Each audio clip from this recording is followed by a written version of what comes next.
अब इस क्वेश्चन में देखो क्या बोल रहा है, suppose you want to move from 0 to 100 on the number line. तो बोल रहा है तुमको एक कोई नंबर लाइन दिया है 0 1 2, इस तरीके से तुमको नंबर लाइन दिया है कहाँ तक, 100 तक।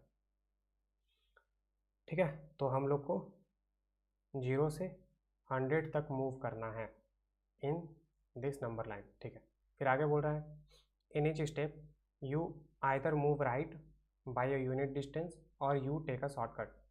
तो बोल रहा है कि हर स्टेप में जब हम लोग 0 से 100 तक मूव करेंगे तो हर स्टेप में आइदर हम यूनिट डिस्टेंस मूव कर सकते हैं, मतलब मान लो हमको 0 से स्टार्ट करना है तो आइदर हम 0 से 1 जा सकते हैं या कोई शॉर्टकट यूज़ कर सकते हैं, दो ही पॉसिबिलिटी है। ठीक है, तो अगर हमको मान लो 0 से स्टार्ट करके अगर आगे मूव करना है तो आइदर हम यूनिट डिस्टेंस मूव कर सकते हैं, मतलब 0 से 1 जा सकते हैं, या फिर एक शॉर्टकट ले सकते हैं। वो शॉर्टकट क्या है आगे बताएगा। फिर आगे बोल रहा है a shortcut is simply a pre specified pair of integers I J with I is less than J.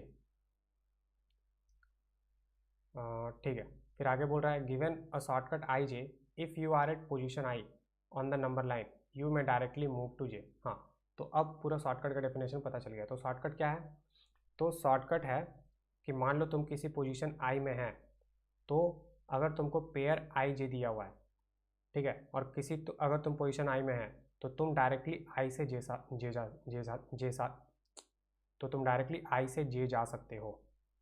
ठीक है, तो शॉर्टकट मतलब है कि अगर तुम किसी पोजीशन आई में है, ठीक है, अगर तुम किसी पोजीशन आई में है और तुमको पेयर्स आई कॉमा जे दिया है such that I is less than J, ठीक है, तो तुम आई से डायरेक्टली जे जा सकते हो। यह है शॉर्टकट। ठीक है, हाँ, तो यहाँ पर दो चीज़ बोला है कि अगर तुम किसी पोजीशन आई में हो तो यूनिट डिस्टेंस मूव कर सकते हो, मतलब i+1 मूव कर सकते हो, या फिर अगर तुमको पेयर आई कॉमा जे दिया है such that I is less than J तो डायरेक्टली तुम आई से जे जा सकते हो। This is the shortcut. तो आइदर यूनिट डिस्टेंस मूव कर सकते हो आई से या फिर शॉर्टकट मार सकते हो आई से जे। ठीक है, तो ये दो पॉसिबिलिटी है। ठीक है, फिर आगे बोल रहा है suppose T of K denotes the smallest number of steps needed to move from K to 100। तो बोल रहा है कि टी ऑफ के है, टी ऑफ के मतलब टी ऑफ के डिफाइन किया है कि T of K is smallest number of steps, T of K is the smallest number of steps needed to move from k to 100। ठीक है, तो टी ऑफ के यहाँ पर डिफाइन किया है। टी ऑफ के क्या है, टी ऑफ के क्या है, तो टी ऑफ के मतलब कि smallest number of steps needed या फिर minimum number of steps needed to move from position K to 100।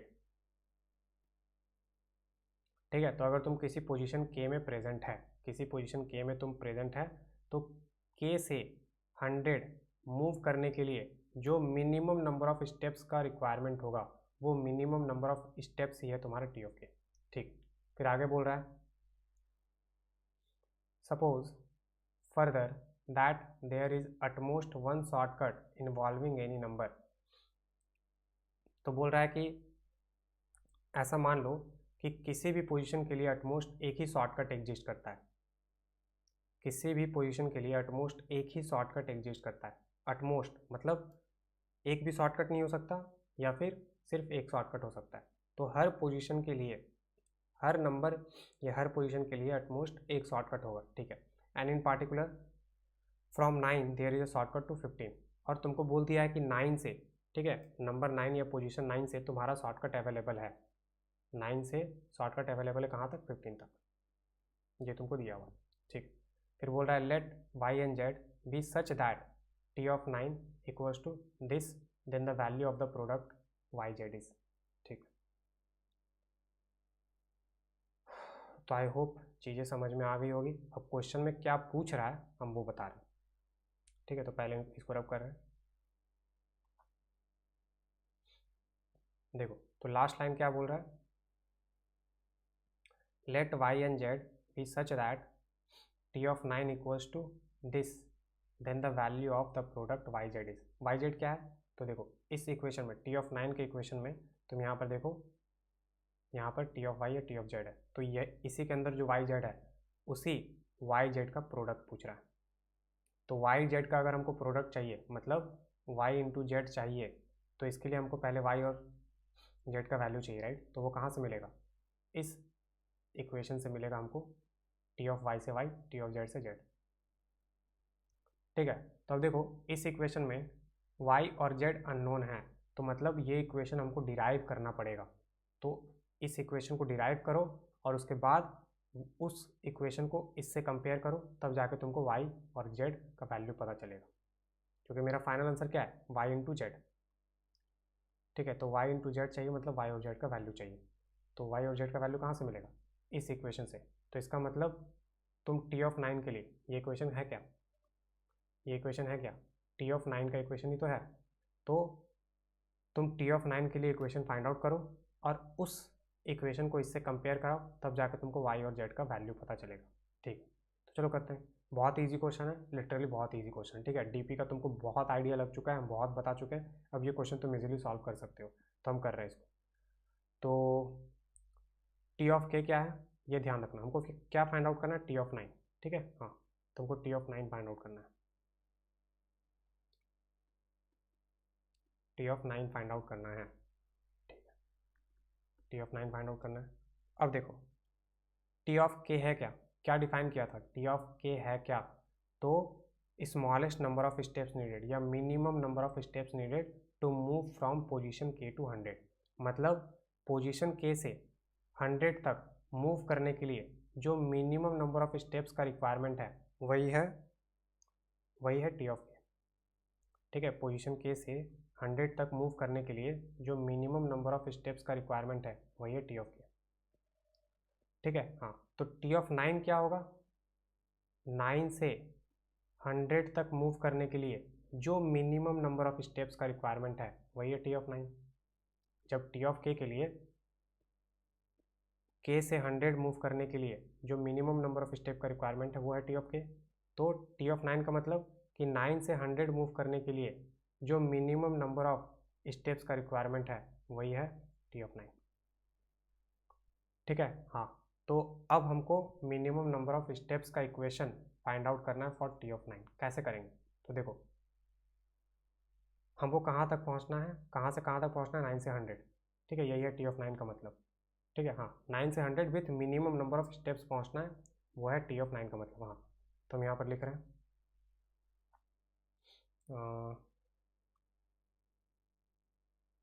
देखो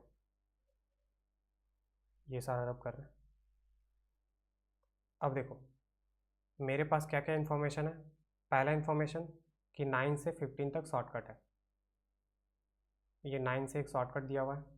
और एक और चीज़ हमको पता है क्या, हर पोजीशन से हम आइदर यूनिट डिस्टेंस आगे मूव कर सकते हैं, ठीक है। हर पोजीशन से इनिशियल स्टेप याद है, राइट, हाँ, हर पोजीशन से तुम यूनिट डिस्टेंस आगे मूव कर सकते हो, ठीक है, आगे मतलब राइट। तो हर पोजीशन से तुम आइदर यूनिट डिस्टेंस आगे मूव कर सकते हो, ठीक है, मतलब आई से i+1 मूव कर सकते हो, या फिर डायरेक्टली आई से जे शॉर्टकट ले सकते हो। तो अगर तुम किसी पोजीशन आई में है तो आइदर यूनिट डिस्टेंस आगे मूव कर सकते हो, मतलब i+1, या फिर शॉर्टकट ले सकते हो i to j, ठीक है। तो यहाँ पर मेरा आई क्या है, 9, तो हमको 9 से बात करना है, ठीक है। तो 9 से कहाँ कहाँ मूव कर सकते हैं, 9 से कहाँ कहाँ मूव कर सकते हैं, तो 9 से यूनिट डिस्टेंस आगे मूव कर सकते हैं, मतलब 10 मूव कर सकते हैं, या फिर 9 से शॉर्टकट ले सकते हैं, शॉर्टकट दिया है 9 से 15, तो 9 से 15 मूव कर सकते हैं,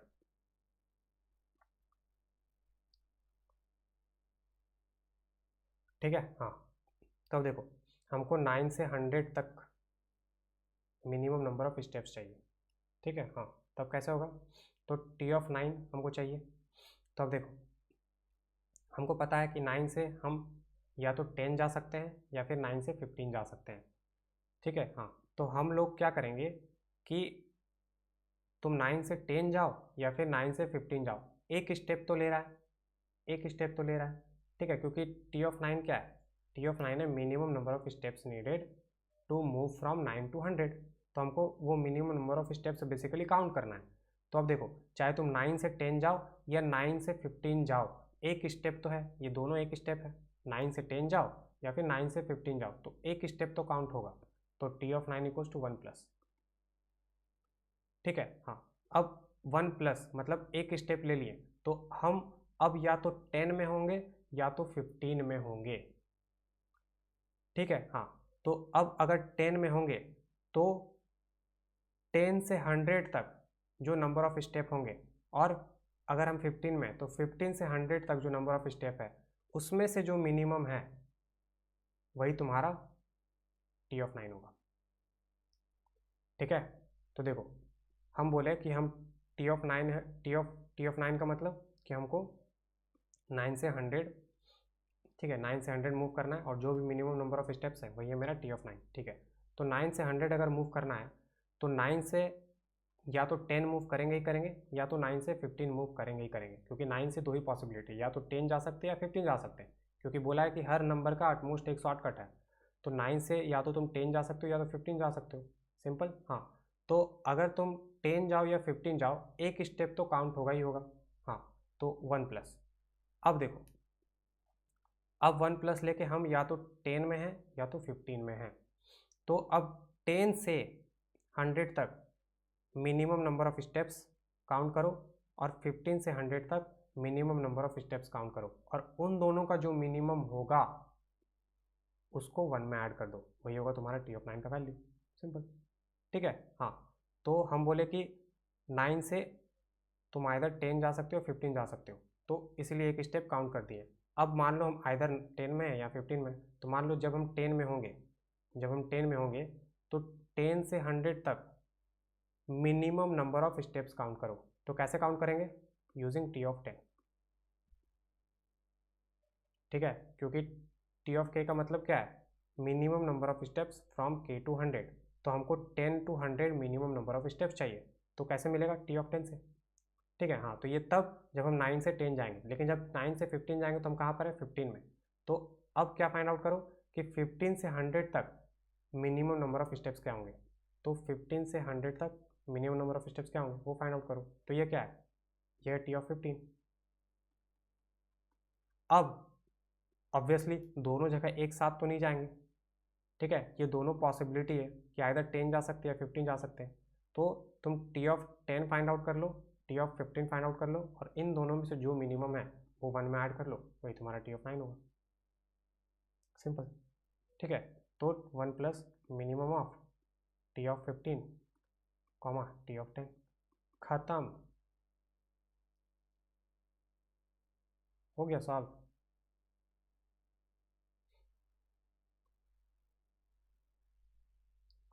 ठीक है, तब बस कंपेयर कर लो। तब सबको रब कर रहे हैं, या किसको रब कर रहे हैं? किसको रब कर रहे हैं?